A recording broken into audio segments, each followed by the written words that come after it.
Good morning and welcome to Unity Des Plaines, a positive path for spiritual living.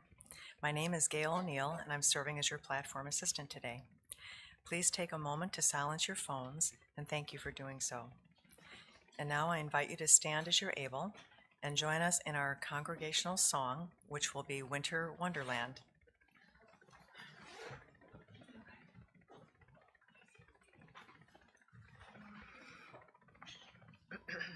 So we know a lot more than we think we know, so the words will come back to you.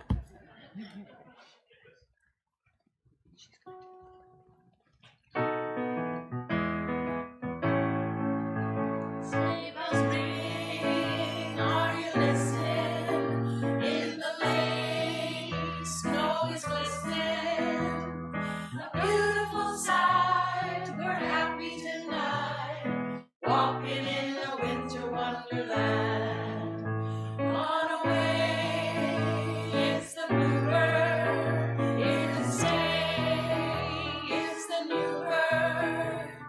He sings a love song as we go along, walking in a winter wonderland. In the meadow we can build a snowman and pretend that he is Parson Brown. He'll say, "Are you married?" We'll say, "No, man," but you can do the job when you're in town. Later on we'll conspire as we steam by the fire to place unafraid the plans that we've made, walking in a winter wonderland. In the winter wonderland.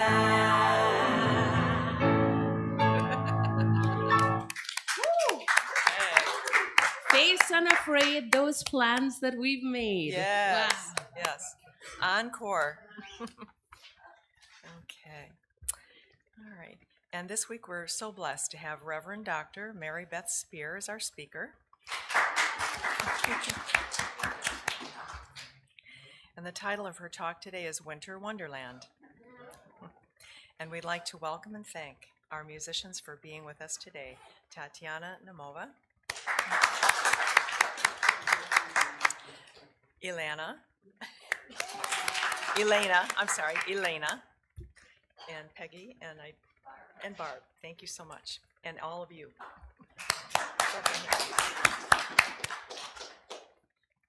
And now the chaplains, please. So we have three of us today. Okay, Just us two. okay. Very Good morning. My name is Chris Schaefer, and I am a prayer chaplain today. And I'm Teddy Campanella and a prayer chaplain today. And we are your prayer chaplains, and we are Consciousness on Call, 24/7. If you have a prayer need, please come up after the service, and we'll be honored to pray with you. So now we invite you to join us in reading the vision statement for Unity Des Plaines. You can find it up here, and you can find it on your program. Empower an evolving consciousness that spiritually transforms the world through an awakening oneness. All right, and now we're going to do the invocation. I am now in the presence of pure being and immersed in the Holy Spirit of life, love, and wisdom. I acknowledge your presence and your power, O blessed Spirit. In your divine wisdom, now erase my human limitations, and from your pure substance of love, bring into manifestation my world according to your perfect law. All right, that's the Gail. Thank you so much.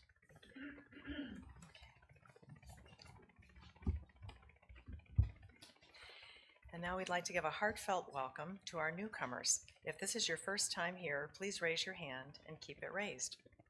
Anyone here for the first time? Okay, nope. Okay. All right. And thank you for being here today. Our usher, okay. All right.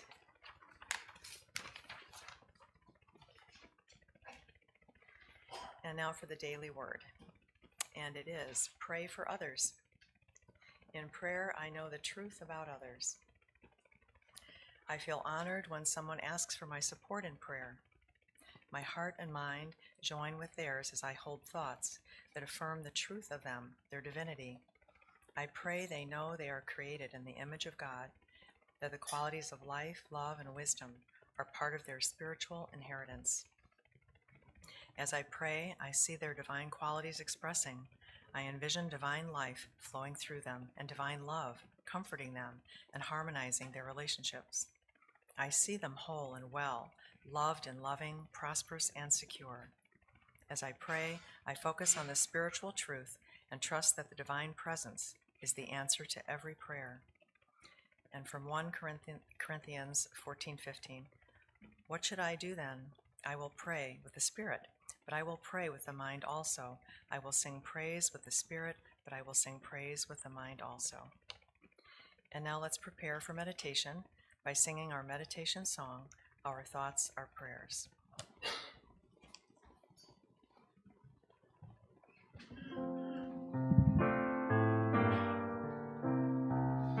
Our thoughts are prayers, and we are always praying.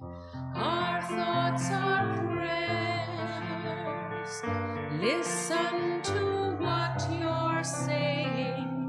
Seek a higher consciousness, a state of peacefulness, and know that God is always there.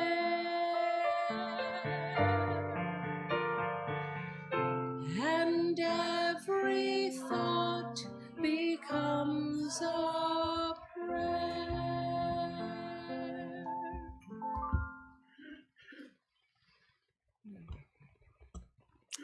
I invite you to close your eyes if that's comfortable for you. Turn out the things that we can see with the eyes so that we can see something else with our minds. We take a deep breath of life. And let's begin with gratitude. This sacred time we spend together this morning is the last service we will attend on a Sunday in this year of 2024.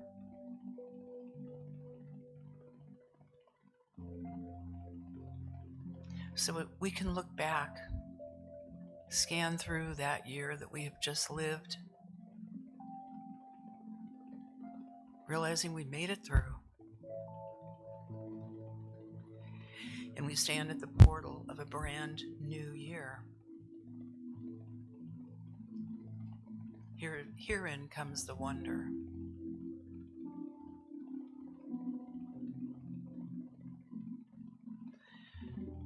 But before we enter that year, let us bless and recognize in our own minds, within each one of us, each of us being a universe unto ourselves, remembering this year. Remember how winter gave way to spring, and how suddenly it's spring and popping out all over. Verdant green, brilliant hues of flowers, trees with leaves so profuse you cannot see through them. Where less than a month before were barren branches.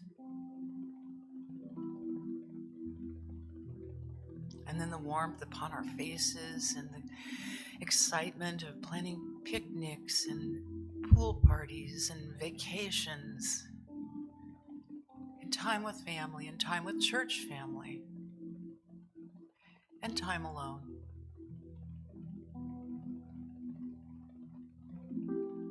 And all that warm, warm summer that never seemed like it would ever go away. And then one day we looked up and the trees were russet and gold. burgundy hues. And we looked at them and we thought, I could never think of anything more beautiful than fall.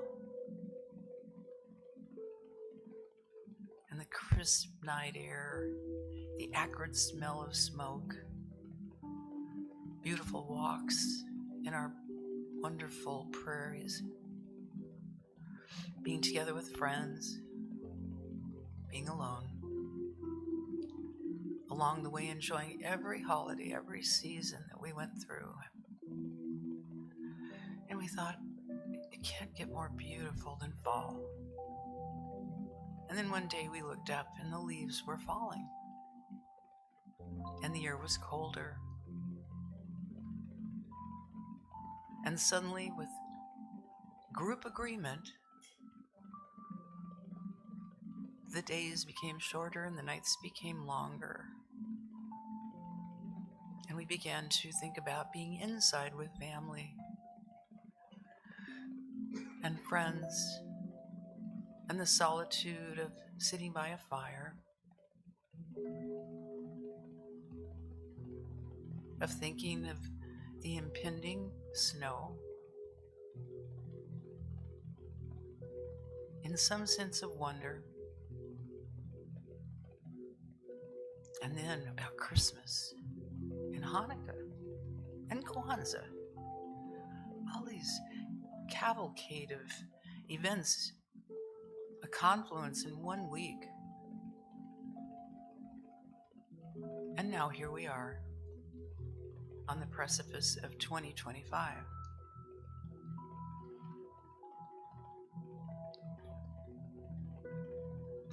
And we've made it through this year. We've contributed in this year. And what I know for each and every one of us is that throughout the entire year, every moment, right where we were, God was.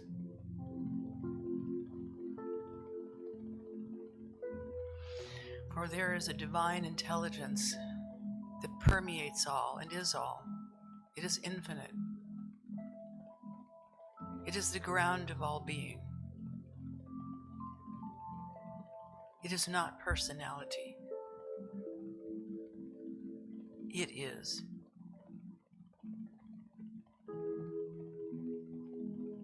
And we are one with that. God's name is our name. God's face is our face. God's light is our light. God's peace is our peace. God's joy is our joy.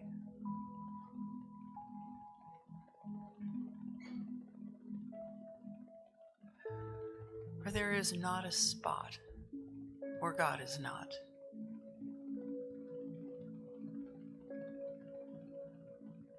And what I know for myself, I know for every being, sentient being on this planet, and that is that each and every one of us is an individualized expression of divine mind.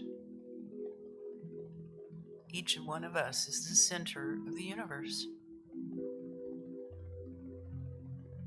An infinite sphere, the circumference of which is nowhere, the center is everywhere, and that is us.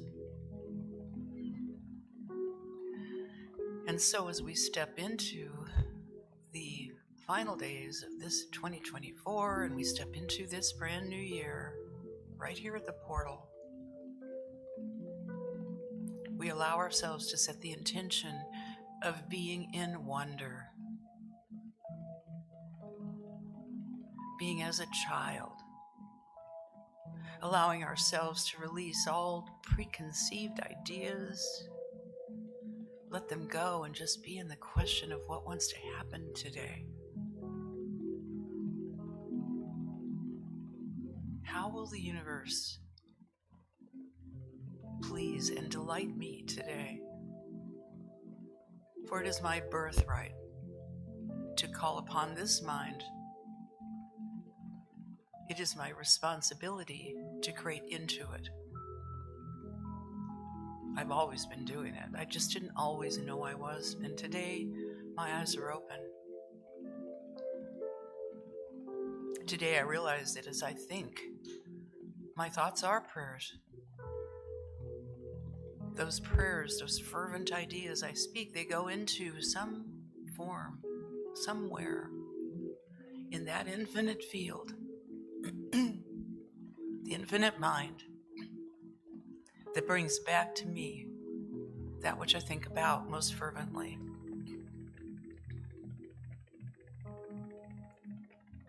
So today I also set an intention of being willing to recognize my dominion,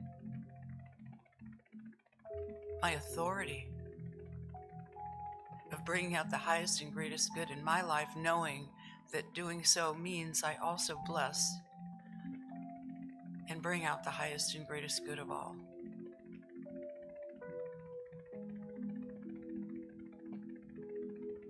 So in these words, in this prayer, we set that intention for our eyes to be a little more open, for us to be a little more aware, so that we can see the full beauty and wonder of this field of absolute love, being the synonym for God. We take a deep breath and just release it. How wonderful to know that we have absolute right to take that breath.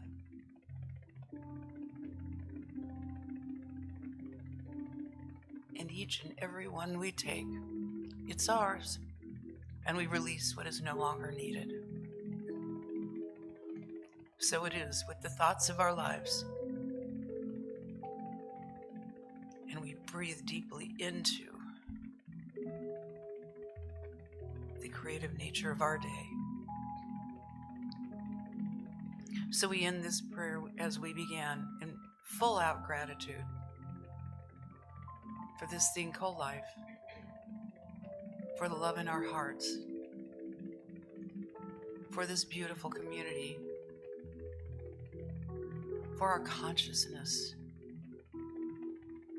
How brilliant it is to be awake and alive on planet Earth today. Thank you, God. And as we release these words, we know it is done unto us perfectly, as we affirm, and so it is. Amen.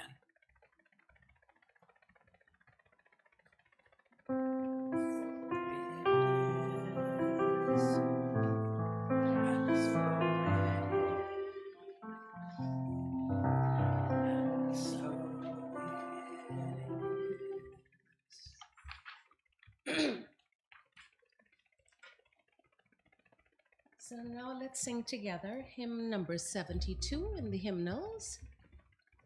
Open my eyes that I may see. So as we sing this song, we're going to be continuing with this affirmation of opening our eyes.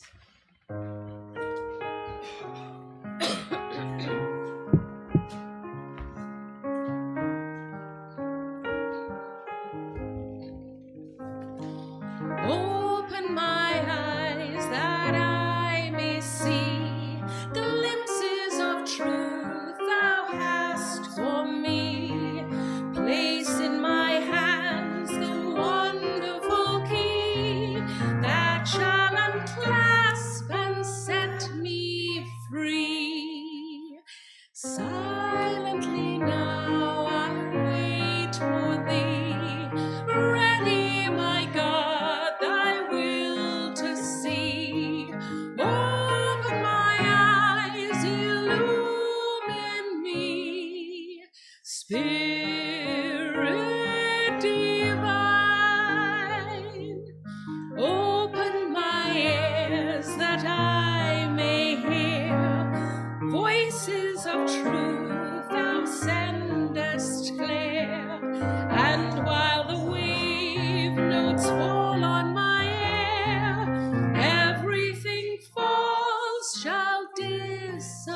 here.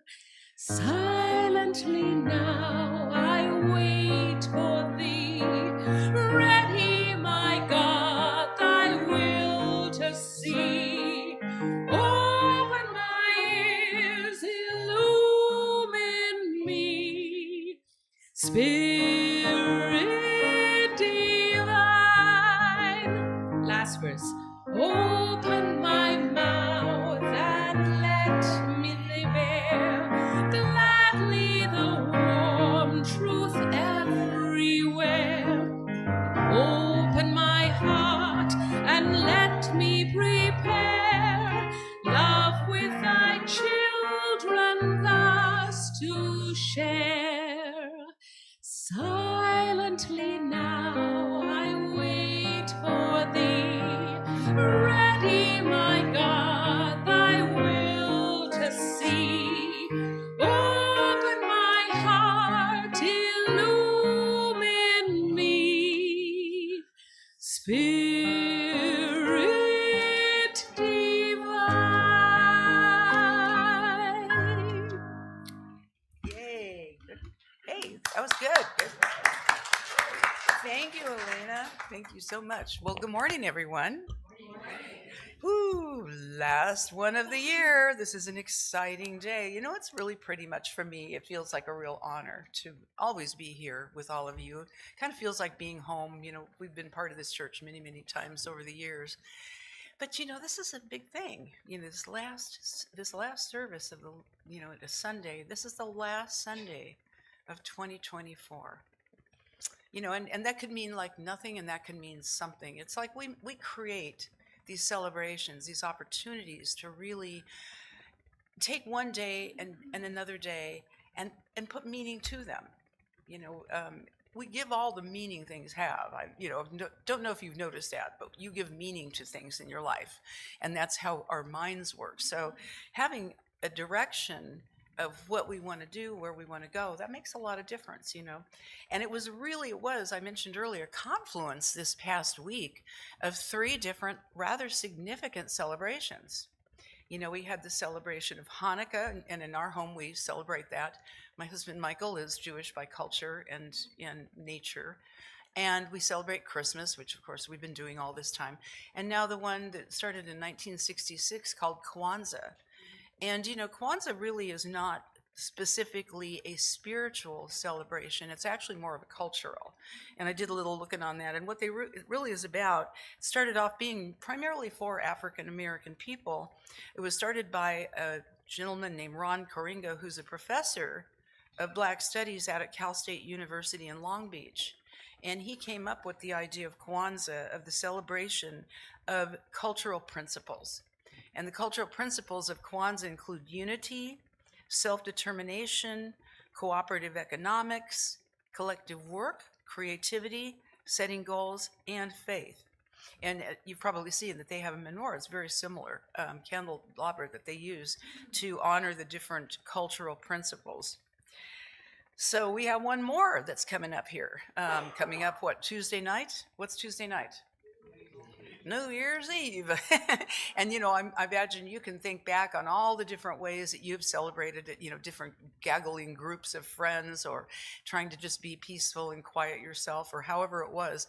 But however it is, generally speaking, each and every one of us in our own unique way, in large or small varieties, honors that particular passage. It's a rite of passage into that new year. They say that the optimist is someone who stays up until midnight to see the new year in, and a pessimist is someone who stays up till midnight to make sure the old one gets out of here. So you can decide which one of those you are. But you know, around Hanukkah, I love the idea of what exactly is Hanukkah. And in our house, we do light the menorah. And you've probably had a little bit of chat here in this room over the last month about the spiritual principles of Hanukkah. And really what it is a celebration of the spiritual principle of light and the infinite supply through unwavering faith. And I'm not going to tell the story of Hanukkah, but it's a wonderful story, and it's told every year, and it's told beautifully. What's interesting, I'm going to give you a little serendipity. In my house, we have every Friday night, my 2 grandkids spend the night. And my grandson is 10 years old, really into screens. Anybody got any little kids around that are into screens?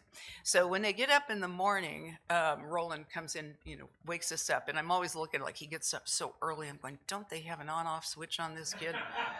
Haven't found it yet, because it's usually bam, it's on. And when he hits, his feet are on the floor, he hits the ground running. And generally speaking, what happens with Roland, he says, can I have my screen? So what I came up with, I thought, I really want him to start being interested in something other than that screen and have some sort of dominion over his time on this thing. So what I came up with is, in addition to him needing to make his bed and put on his clothes before he goes down to do the screen, I came up with this brilliant grandma thing. What I did is, he has a little book called Word of the Day. It's a wonderful book, and it's not silly words. It's not children's words. I mean, they have some really challenging words in this book. And every day it has a word, and then it has a definition, and then it has another usage of the word. So I have him doing that. I have him doing a couple of math pages, and then he and his sister have to go through this big new illustrated National Geographic for Kids book about all kinds of things, like 1,100 things. And the two of them have to go through the book and find one thing they want to know about, and then Roland reads it to Danny. So this last one was on umbilical cord. Interesting, first choice. Out of the whole book, they said, why do you have a belly button? So but here's why I brought this up. I mean, there really is a reason I'm telling you this. Why I brought it up is because the word that Roland had for the day was the word fluorescent. Now, the word fluorescent is an adjective, and the adjective means being able to give off visible light after being exposed to light, heat, or another energy source. And then this is cool. Oh, this is a wonderful factoid that they had on this page about fluorescence. It said, just 10 years ago, scientists found that there's 2 species of sharks that actually glow in the dark. And this is the cool part. These two types of sharks use fluorescent green shapes that are in their skin to communicate to each other. I mean, isn't that cool? What was also really cool is that 10 years ago, Roland was born. So they discovered this on his right around his birthday, 10 years ago. Before that, how many years, how many millennia did these sharks swim in the oceans, and no one knew about that? Today's about wonder. Remember, my talk is called Wonderland? And what I thought, what a wonder it is. Don't you wonder what else we're going to discover, right? And then I woke up this morning and I'm thinking about this story, and I thought, wait a minute, there's a tie-in here. Thank you, Divine Mind, because I seem to remember that you're running a, Bring on the Light campaign for fluorescent lights in this church. Hello. So consider this your commercial announcement to contribute to this wonderful fund. I don't know where you are on there. I don't know if we've got a scale or anything, but what we're working on in this church, and if you're not aware of it, is needing to replace all your fluorescent lights. So bring in the light. But I thought, isn't that the way things go? So I'm always looking for material. There's a comedian, a divine new thought comedian named Swami Bhyanananda, and he said, we humans are in the material world to get material. so keep looking for your material. So anyway, and then of course we've got Christmas, and Christmas is the wonderful celebration of the spiritual principle of Christ consciousness. Christ consciousness, not just at the level of the absolute, but Christ consciousness that individuated and then individualized as a being, as a person, as a way shower, and not as the divine exception. He was the divine idea, the prototype for what could come for all of us. So that's one of the things that I think a lot of us celebrate. The issue we run into sometimes, have you noticed in your celebrations, particularly in some more traditional thought schools, in spiritual schools, is there is a celebration of that person. And yet the celebration is really the birth of the consciousness, not just within Jesus, the way shower, but also within each and every one of us. Essentially, you could say it was the birth of Buddha nature. It was the birth of anointed awakening. The word Christ means wake up. It means enlightened or awake. So celebrating our own awakeness and the wonder of our own awakeness is really essential. It isn't just about most of us, I think, tell me if you were one of these, grew up thinking that Christ was the last word of Jesus. So he was Mr. Jesus Christ, right? So we had to get over that and begin to understand, but we still, to this day, I am going to encourage you, it's really important that we unpack words that we have lived with. Because we have two aspects of our mind, one being the conscious, what we're aware we're thinking, the part where you're hearing me say these words to you is that conscious part of your mind. But then there's what they call the deeper mind, has a couple of names. One of them is the subconscious mind, or we call it the subjective mind because it's subject to what is put into it by the conscious mind. So it's almost like that part of mind that is the soil to the seed. So when we think about what we think about and we put that seed idea into the subjective and we do it through fervence and feeling, it's accepted in that area, and that's also how the law of mind works, and we're always using it. So the idea that we have this ability to change what's going on in that subjective mind is literally a lot of freedom. One of the things that the Jesus, the Christ, or the concept of the Christ nature is, we have heard it being about being awakened and saved. You heard saved. Are you saved? Salvation. Now, the literal definition of the word salvation in Sanskrit, as I understand it, is liberation. So you can see how as we awaken to our divinity, our inherent divinity, and I'm going to invite you to think of something as blasphemous as no longer being a child of God. You are one with God. There's no separation between you and that one. It's all one thing.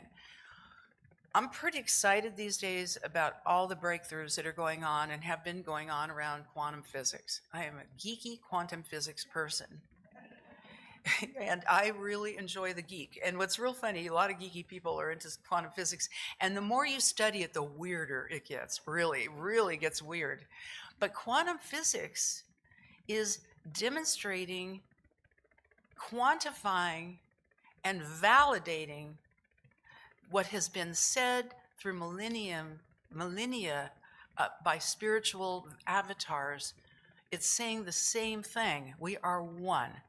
And there's no separation from source, because source is us. The hard part we have for that, and check this in on your believometer. when you think about yourself as being God, you go, well, yeah, but I kind of know the other side of me too, right? The kind of God, not God-like kind of feeling, but there's so much of us that is divine, so much of us that is divine. And that's the part that we want to bring forth. That's the part we want to be in wonder about. So what I thought would be kind of a cool thing to do today, number one, I like to define words.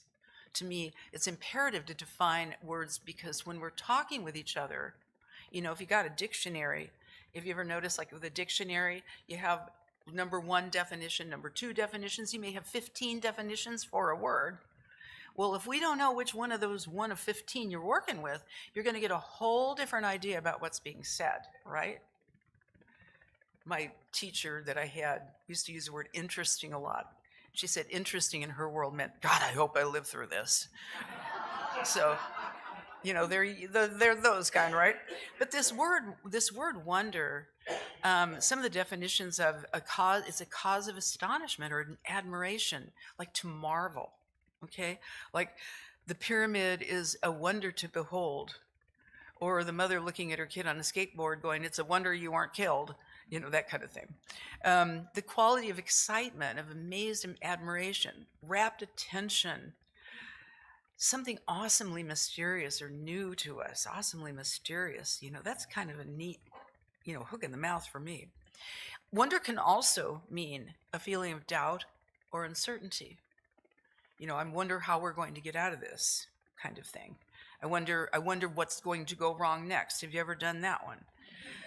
So, and it's to feel surprise and to feel curiosity or doubt too, to have doubt in there. So, it occurred to me in terms of this wonderland, that all came about when Peggy wanted to sing Christmas carols. I'm going like, what would be a good one to start with, that isn't all Christmassy, but still in the season. And we went, bam, Wonderland. But I thought, what a cool thing for us to wonder about our 5 principles. And maybe take a little peek at what they look like when they're looked through the lens of quantum physics. Ooh, I think that's kind of cool. So here you've got the first one. God is all there is. I mean, that's essentially what we talk about, right? God is all there is. And I love Ellen Davenport's writing. She's on staff at Unity, but she writes wonderful books. And one of her books, a lot of you, I think, have probably read. Some of you've done it with me in Monday Morning Metaphysics, and that's the 5 principles, right, Ruth? You and Dallas. And it's a great book. It's a really good, small little book, but it's a great primer on the 5 principles of unity. And the first principle is, of course, God is all there is. Well, she wrote something in 5 principles. She wrote, if I had one wish for the world, it would be that every adult re-examine his or her view of God at least once per decade. God may not change, but we do. And we outgrow that old concept of the old guy in the sky, haven't you? The old bearded man, kind of grumpy, a little ticked off at you sometimes, and you wonder what you did next. And to release that childhood view of God, because it does not serve the idea of God being the ground of all being, infinite field of love and intelligence, the all that is. These are synonyms for God, but they're expansive ways to think about it. And one of the things when I teach students, what I generally invite my students to do, I love writing in my books. So if you're not a person who likes writing your book, you need to bring a journal. But I love writing in my books because my books are my journal. And so what I'll do is I'll actually often, in my front page of my book, in the front cover, I'll write God. And then as I go through and I study the material, I'll come up with all these really juicy synonyms for God. And they come in handy when you need them. If you're feeling bereft in an area, you can look up, what is that synonym? That we are a unity, that God is love, that God is unconditional giving, things like that can make you feel better about yourself when you're in your puny place. And I think you guys know what I'm talking about. So the idea, the wonder is to reframe your God this week. Take a peek at it this week. Kind of dust it off if you haven't done it for a while. Dust off, what is God to you?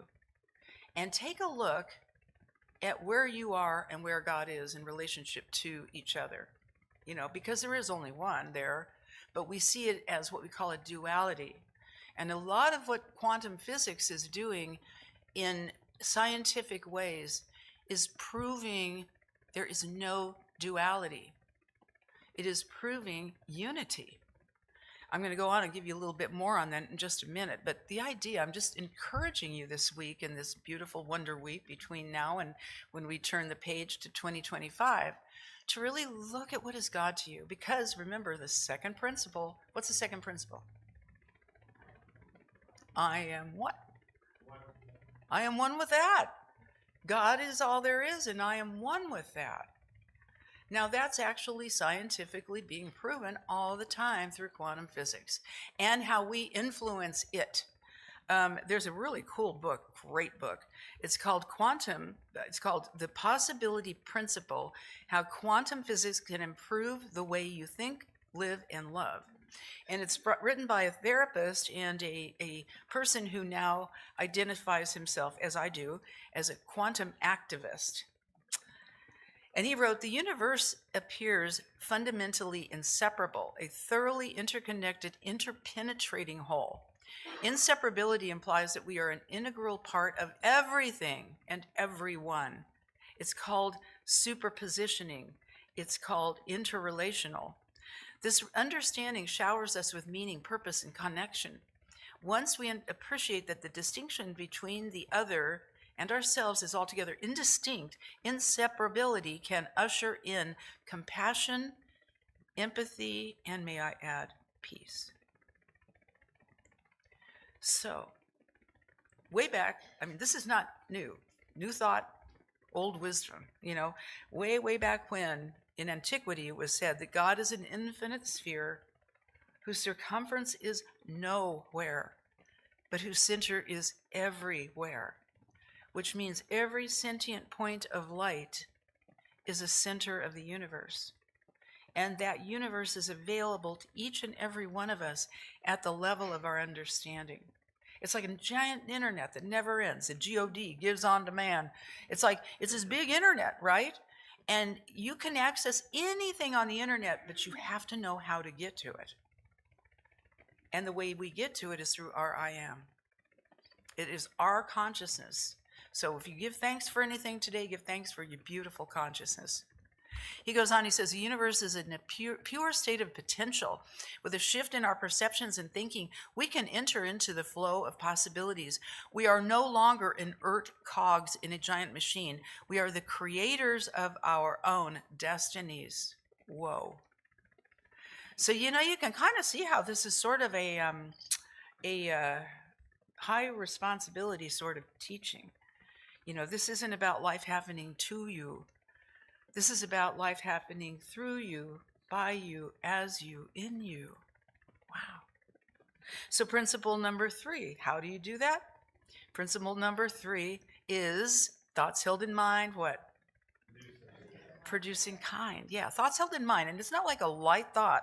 It's those ones we think about all the time, all the time, all the time. In fact, we just had a talk on Monday at our Monday morning metaphysics, and somebody was wanting to remember how to kind of get to what's going on, like what's eating your lunch, what's that subjectified thing that's going on that's really, pushing your buttons and pulling your pain kind of thing. And so one of the ways to do that is to catch yourself in the act of thinking. And you can do that. You could do that by getting a little notebook and keep it with you if you're driving or you're walking around doing the dishes, taking the dog out or whatever it is, and set a timer. And when the timer goes off, think about what you're thinking about. And you catch yourself in the act of thinking, and you will be amazed, just amazed, and in wonder of what you just thought about and how you can see how it's been replicating in your life. And once you see it, you can do something about it. Awareness builds consciousness. We call that the ABCs of new thought. So let's talk about principle number 4. It's like our thoughts are prayers. And how is it we pray? We sang that song just today. Our thoughts are prayers. Look at what we're praying. And then seek a higher consciousness, state of peacefulness. I have a little sign in my bathroom that says, be curious, not dismayed. And it sounds funny and it helps. I mean, it reminds me to get out of my weirdness. But, the cool thing about this is it has also been proven that your thoughts are vibratory. They are energy. And they calibrate. And there was an amazing scientist by the way of named David Hawkins, who wrote a book many of you probably know called Power versus Force. And he created what is called the human map of consciousness that goes all the way from the very baseline all the way up to the 1,000 to the avatar. And right around 200 is when thought begins to cut away from being destructive and negative and starts moving up to being constructive and power. Because anything below 200 is force, and by definition, force will always attract power force, a counter force. So when you start moving up, the cool thing about curious, really, if you want to get out of your funk, cultivate curiosity. I wonder what wants to happen here. My friend Barb says every day, she gets up and she says, I wonder how the universe is going to surprise and delight me today. It's kind of like being paranoid in reverse, right? The universe is conspiring for your good, right? Which in truth, if that is what you are believing, and you hold that as an already established premise, you must, by nature, attract evidence of it. So then you've got this next principle, which is about acting. The principle is about acting. I was reading something recently that said, knowledge without action is like having a map but never taking the trip. So you can know all these things. It's interesting. I mean, how long any of you have been sitting here, and I've been sitting in these churches, these unity churches, religious science churches, divine science churches, studying new thought, all of this. We can study, be in these rooms, hang out in it. But the question is, how long has it been in us? because it's not just enough to think about it. Ernest Holmes had the better one. He said, knowledge without application is hallucination. So, we've hallucinated for a lot of years. I had a guy that was studying with me in California who used to go hear Ernest Holmes speak every Sunday. And I was delighted because my science and mind class was the very first class he ever took, where he actually began to apply it. So that's pretty cool. So I'm going to synopsize by saying, the song we sang earlier, that version, because I had my hymnal too, I needed to pick something that we would sing. And that song actually has been revised. And it's kind of like what Deb, what the author I read to you earlier said we should be, Ellen Davenport, who said we should be revising and revisiting our thoughts about divinity and God, maybe more than once a decade. Might want to do it a little more often. But so too are the words to the songs and the things that we study, because they too need to evolve. And one of the more recent versions of that song goes, "My eyes are open, now I see fullness of truth revealed through me. My mind now holds the wonderful key that opens the door and sets me free. Joyously now love moves through me, letting the light shine forth from me. My eyes are open, now I see Spirit as me." So little by little, and those who hang out with me know, we like to revisit the well-earned, well-honed words of people who came before us, whose shoulders we stand on. But realize this is an evolution. And the evolution is in the movement, in the direction of really knowing who we are. T.S. Eliot wrote the words, "We shall not cease in our exploration. And at the end of our exploring, we will arrive at the place we started, but know it for the first time." I just think that, to me, that's evoking a sense of wonder. So I encourage you this week, as you recognize your oneness, recognize the oneness in others. Remember that even in your grocery store, even when somebody's zooming up past you or tailgating you and you can see their face in your rearview mirror, that's the face of God.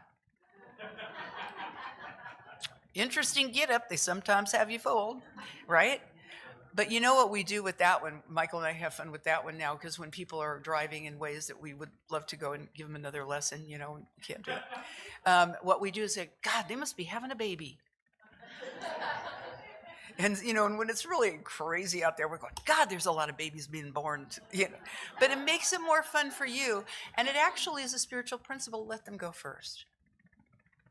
There's spaciousness, there's infinite time, infinite possibility. Let them go first. Let it be about them, and let you be about you. So that's the thing, is let's evoke a sense of wonder this week. Are you willing to really work with this stuff? Let it kind of be in you, and then find ways to exemplify it.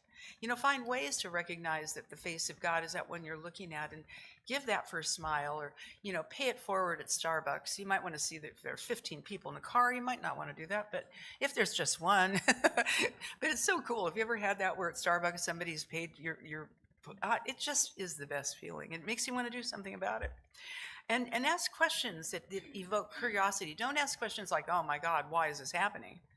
Ask a question like, "What wants to happen here? I'm super curious. What wants to happen here?"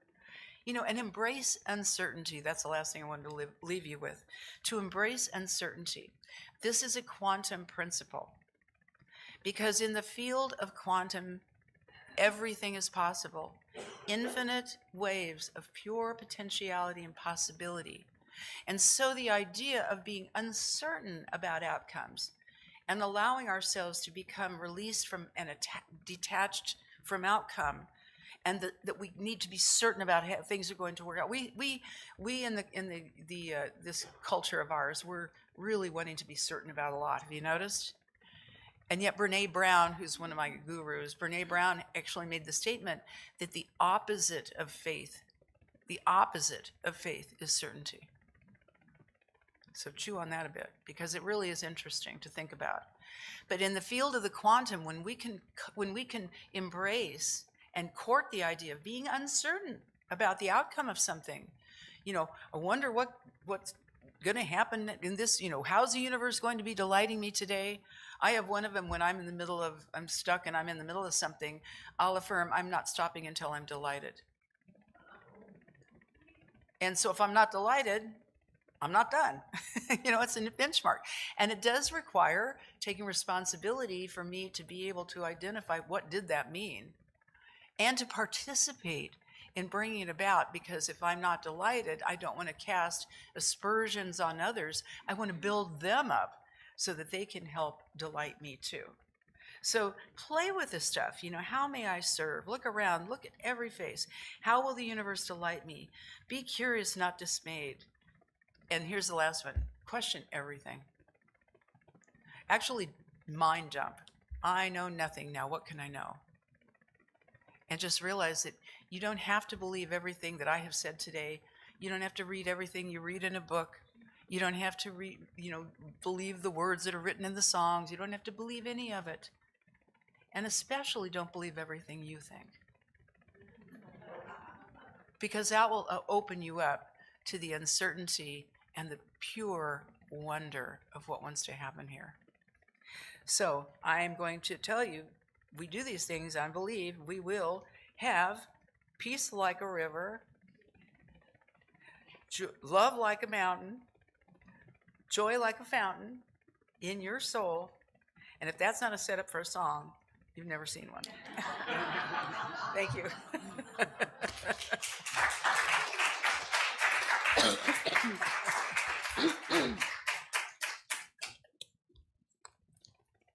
Thank you for that wonderful message.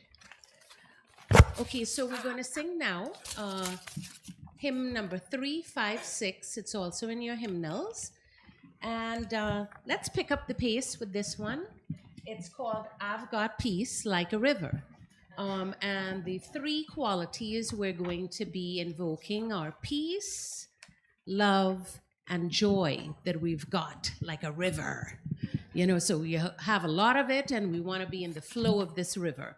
So let's stand and energize our bodies and infuse it as we jump on board in this river.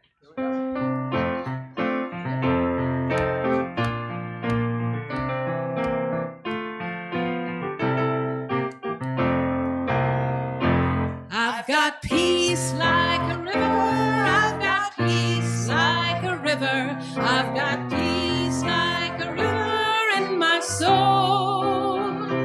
I've got peace like a river. I've got peace like a river. I've got peace like a river in my soul.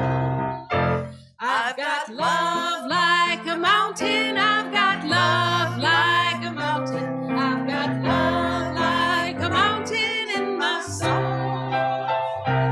I've got love like a mountain. I've got love like a mountain. I've got love like a mountain in my soul. Joy like a fountain. I've got joy like a fountain. I've got joy like a fountain. I've got joy like a fountain in my soul. I've got joy like a fountain. I've got joy like a fountain. I've got joy like a fountain in my soul. In my soul. Thank you.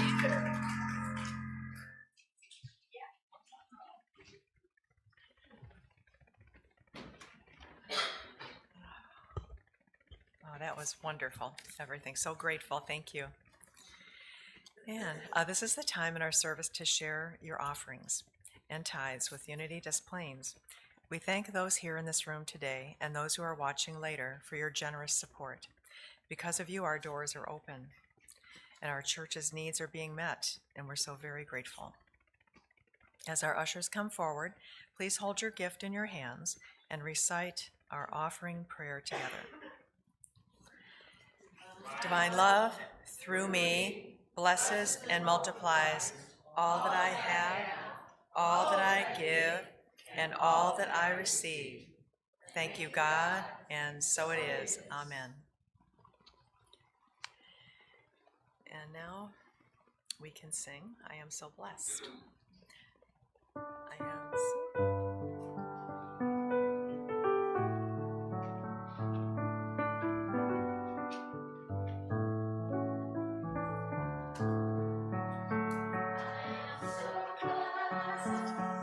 I am so blessed. I am so grateful for all that I have. I am so blessed. I am so blessed. I am so grateful. I am so blessed. Thank you.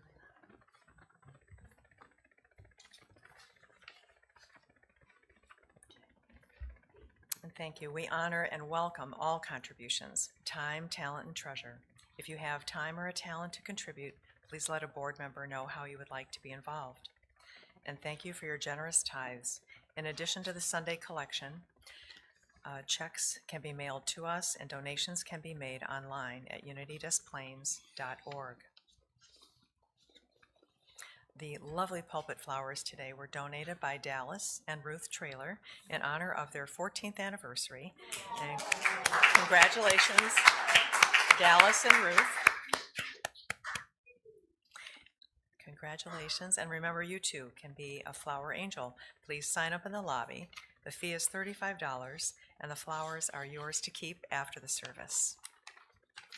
Okay, and now to some brief announcements. First, on January 12th, this is the date that we will be taking down holiday decorations. We would appreciate you please signing up in the lobby. Our burning bowl ceremony is New Year's Eve, Tuesday, December 31st at 5 p.m., facilitated by Peggy Dont. Thank you, Peggy.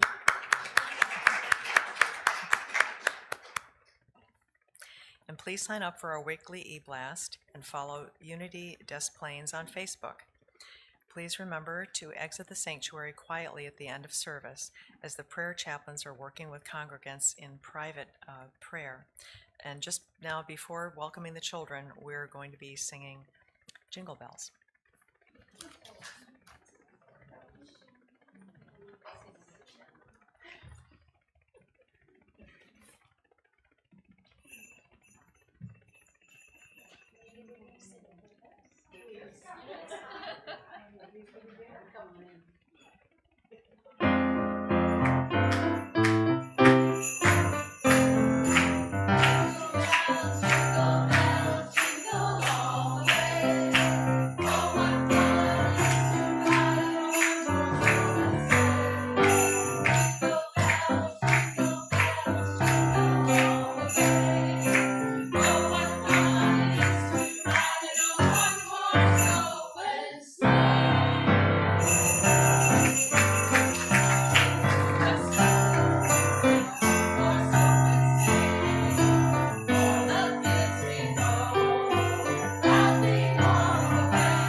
Is this on? Oh, good. All right. Carolyn is visiting grandchildren in Kansas City, but we had a great time doing. What is it called again? Gingerbread houses. Yeah. They, and we had some fire. Anybody want to talk about the fire? No? All right. So there's this stuff called wish paper. You know, at Burning Bowl, it doesn't go like wish paper does, but we released 2024 and we made a lovely prayer for 2025 using our wish paper. and we read the Christ story. Is that it? Let's stand and sing and pray.